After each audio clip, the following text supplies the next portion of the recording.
안녕하세요. 잼나리 루나쌤입니다. 오늘은 Read Aloud 영상이 아니라 영어 학습을 하는데 도움이 될 만한 그런 영상을 가지고 왔는데요. 파닉스를 공부했는데도 불구하고 읽기 단계로 넘어가는데 어려움을 겪고 있는 친구들이 굉장히 많이 있는 것 같아요. 그런 아이들을 둔 부모님이나 혹은 선생님이 계시다면 아마 제 영상이 도움되실 거예요. 자, 이제 시작해 볼게요. 파닉스를 공부해도 영어 읽기가 어려운 이유에 대해서 한번 생각해보는 시간을 가져보면 좋을 것 같아요. 일단 결론부터 간단하게 말씀드리자면 영어는 단어를 보고 소리를 발음하는 데 있어서 규칙성이 매우 떨어지는 언어이기 때문입니다. 예를 들어서 한글에서 말하는 글자의 소리는 마녀, 고구마, 마시다 이런 단어들을 봤을 때 말하는 단어가 어떤 단어와 만나든 어디에 위치하더라도 변함없이 많은 말하는 소리를 냅니다. 즉 문자와 소리가 1:1 100% 대응을 하는 언어라는 거죠. 하지만 영어는 A라는 단어만 보아도 내는 소리만 무려 8개가 되는데요. 예를 들어 N이라는 단어는 짧은 에라는 소리가 나고요. N이 Apple이라는 단어는 A가 에 발음 소리가 나죠. Cake라는 단어를 보면 A가 A 발음이 납니다. Cake라고 발음을 했죠. Ago라는 단어를 보면 A가 어라는 발음이 났어요. 그리고 ball이라는 단어를 보면 A가 O라는 발음이 났죠. ball. 그리고 far이라는 단어를 보면 A가 장모음 A의 발음이 납니다. far. 그죠? 그리고 마지막 단어를 살펴보면 village라는 단어를 봤을 때 여기에서 A는 E라는 발음이 나요. village라고 했죠. 그죠? 이런 식으로 A는 다양한 소리를 내기도 하지만 심지어 소리가 안 나는 경우도 존재해요. 이처럼 알파벳은 우리가 알고 있듯이 자음과 모음 합쳐서 총 26개의 글자로 이루어져 있죠. 자음 21개와 아, 에, 이, 오, 우라는 5개의 모음으로 이루어져 있어요. 그렇지만 소리는 자음은 21개에서 총 24개로 바뀌고요. 모음의 변화가 굉장히 많아서 글자의 수는 5개인데도 불구하고 소리는 무려 20가지나 이제 소리를 내게 되는 거죠. 그래서 즉 다시 한번 정리를 해보자면 한글은 글자와 소리가 1:1 대응 100%인 언어인 반면에 영어는 26개의 알파벳과 44개의 소리를 가지고 있는 불완전 음성 언어이기 때문에 철자와 소리와 의미 이 세 가지를 사실 모두 알고 있어야 제대로 된 읽기 단계로 넘어갈 수 있다라고 볼 수 있을 거예요. 규칙을 배우는 파닉스를 배워도 결국엔 규칙성이 없이 읽어야 되는 단어들도 아이들 입장에서는 만나게 되기 때문에 처음에 접근하는 배우는 학습자 입장에서는 굉장히 어렵게 느껴질 수 있는 게 맞는 것 같습니다. 그러면 왜 굳이 파닉스를 배우는 걸까요? 사실 파닉스 룰을 안다면 우리가 배우는 전체 영어 단어의 한 7-80% 정도는 예측이 가능하다고 해요. 파닉스 규칙으로 읽어내려갈 수 있는 단어가 무려 80%가 넘는데 아이들은 파닉스 규칙을 배우고도 읽기 단계로 넘어가는데 어려움을 느끼는 걸까요? 사실 여기서 굉장히 아이러니한 일이 발생이 되는데요. 이것도 결론부터 말씀드리자면 파닉스 규칙을 적용해서 읽을 수 있는 단어들보다 사이트 워드들이 훨씬 더 많이 등장하기 때문이에요.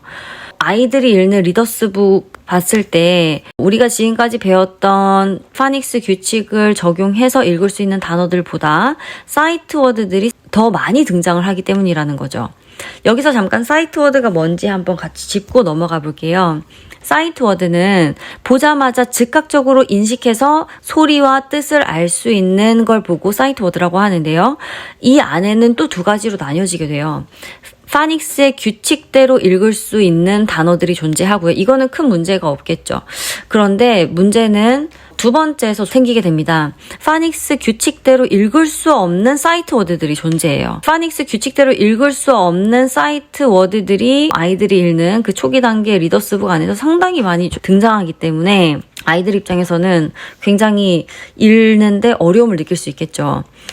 왜 내가 지금까지 배웠던 파닉스 룰이 적용이 되지 않지? 왜 내가 배웠던 것과 다르게 읽히지? 라는 이 괴리감이 굉장히 크게 생길 수 있다는 거죠. 하나만 더 좀 보고 넘어갈게요. 사이트 워드는 분류를 해보자면 크게 3가지로 나눠진다고 해요. 여기에서 100개의 사이트 워드를 만약에 알게 되면 우리 아이들이 읽게 되는 아동용 텍스트의 50% 정도가 커버가 된다고요. 315개가 들어있는 돌체 사이트 워드를 만약에 아이들이 정확하게 알 수 있다고 한다면 아이들이 읽는 텍스트에서 한 75% 정도까지 커버가 가능하다고 합니다. 우리 성인들이 읽는 텍스트는 한 50% 정도가 커버 가능하다고 하고요. 그리고 만약에 프라이 사이트 워드에 해당하는 1000개의 사이트 워드를 알게 된다고 하면 전체 텍스트의 90% 정도를 커버한다고 해요. 이 정도로 사이트 워드의 힘이 굉장히 큰 거죠. 사이트 워드를 만나게 되는 빈도를 보면 아이들이 읽는 리더스북 기준으로 사이트 워드 100개를 알게 된다고 하면 바로 읽을 수 있는 텍스트는 50%에 가깝다라고 볼 수 있다면 이건 어마어마한 거죠. 예를 들어서 that, of, and, to, in, is, you, that, it 이런 단어들 10개의 사이트 워드가 아이들이 읽는 수준의 텍스트에서 4분의 1 정도까지 차지하고 있다는 사실을 안다면 사이트 워드가 굉장히 중요한 비중을 차지한다라고 할 수 있겠죠. 읽기 초기 단계의 아이들이 읽는 리더스북에서는 공부해왔던 기존 파닉스 규칙대로 읽을 수 있는 단어들보다 많은 그런 사이트 워드들이 이제 등장을 하게 돼서 사이트 워드를 함께 공부하지 않는다고 하면 읽기를 시작하는 단계에서 흥미를 잃어버릴 수가 있습니다. 그래서 파닉스를 공부하는 학생들이라면 반드시 사이트 워드를 꼭 같이 공부해줘야 합니다. 특히 파닉스 규칙대로 읽을 수 없는 사이트 워드 위주로 이거는 꼭 공부를 해줘야 나중에 읽기 단계로 넘어갔을 때 속도도 굉장히 빨라지고 정확도도 높아질 수 있겠죠. 그러면 읽기를 궁극적으로 잘 해내기 위해서 우리는 파닉스를 배우는 건데 우리가 영어를 학습하는데 초기 단계에 파닉스를 왜 굳이 그러면 배우게 되는 걸까요? 이거에 대한 의문점을 사실 우리는 생각해보지 않을 수 없는데요. 영어를 처음 이제 공부하기 시작한 비기닝 단계에서 어드밴스드 단계로 올라갈수록 단어들이 파닉스 규칙을 훨씬 더 많이 받게 됩니다.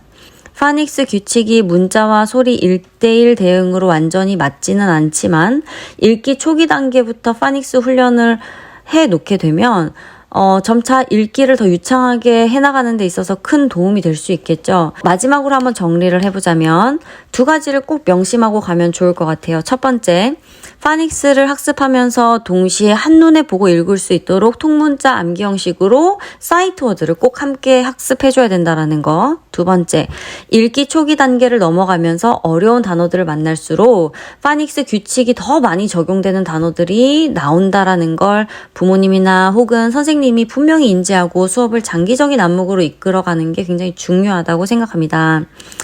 여러분은 파닉스 학습의 궁극적인 목적이 뭐라고 생각하시나요? 파닉스는 엄청 대단하고 중요하다라기보다는 파닉스 단어와 그리고 사이트 워드 단어들을 정확하게 뭐가 맞고 뭐는 다르게 규칙이 적용되고 하는 걸 구분해서 알 수 있어서 공부할 수 있는 힘을 정확하게 잘 가지고 가서 결과적으로 문장을 읽고 이해하는 과정까지 이걸 전체 한 사이클로 보는 게 굉장히 중요하다라고 생각이 들어요. 왜냐하면 궁극적인 목적은 파닉스 공부가 목적이 아니라 파닉스를 공부했던 그 힘을 가지고 읽기를 해나가기 위한 게 우리가 영어를 학습하고 그리고 가르치는 선생님들 입장에서 가지고 가야 될 중요한 목표라고 생각을 하니까요. 여기까지 파닉스를 공부해도 영어 읽기가 어렵게 느껴지는 이유에 대해서 한번 살펴보았고요. 다음번엔 좀 더 유익한 정보를 가지고 찾아오도록 하겠습니다. 감사합니다.